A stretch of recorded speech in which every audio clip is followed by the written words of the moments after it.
நண்பர் மேனுவலும் நானும் சேர்ந்து த செவன் சீல் என்ற ஸ்வீடிஷ் கிளாசிக் ஃபில்மோடைய சைக்காலஜிக்கல் அண்ட் பிலாசபிக்கல் லேயர்ஸ் பத்தி பேசி ஒரு வீடியோ ரிலீஸ் பண்ணியிருந்தோம். அந்த வீடியோக்கு வந்த ஒரு கமெண்ட் எங்க கவனத்தை ஈர்த்துச்சு. அதுக்கான ரெஸ்பான்ஸ் தான் இந்த வீடியோ.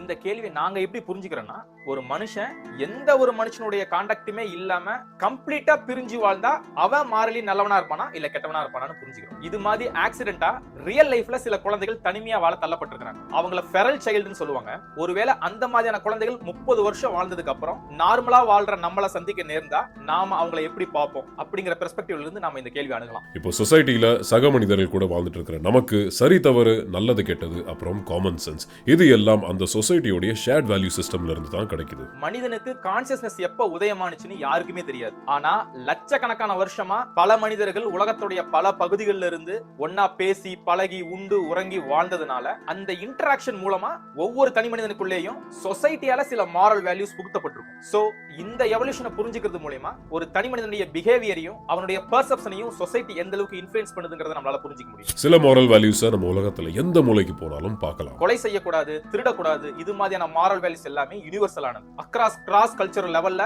உலகம் முழுவதும் இதை நம்ம பார்க்க முடியும். இந்த மாதிரியான மாரல் வேல்யூஸ் எல்லாத்தையுமே ஒரு மனுஷன் உலகத்துடைய எந்த மூலையில இருந்து இன்னொரு மூலைக்கு போனாலும் அங்க வாழ்ற மக்களும் அதே தான் பின்பற்றுவாங்க. அது அவனுக்கு ரிலேட்டபிளா இருக்கும். ஆனா ஒரு ஸ்பெசிபிக் சொசைட்டியோட ஷேர்ட் வேல்யூ சிஸ்டம் எடுத்துக்கிட்டோம்னா அந்த சொசைட்டி எவால்வ் ஆகிற என்வாயர்மெண்ட் தான் அதை வரையறுக்குது.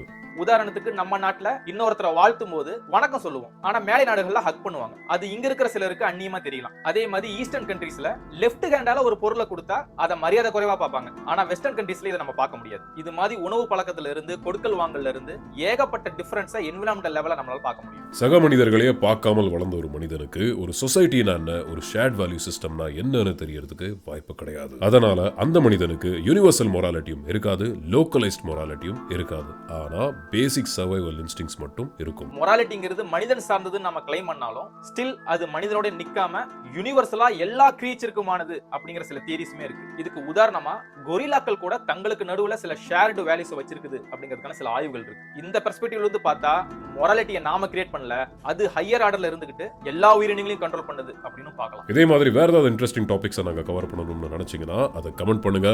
அப்புறம் philosophical and thought provoking content-க்கு மறக்காமல் BKPO Talks and Meta Truth-ஐ ஃபாலோ பண்ணுங்க.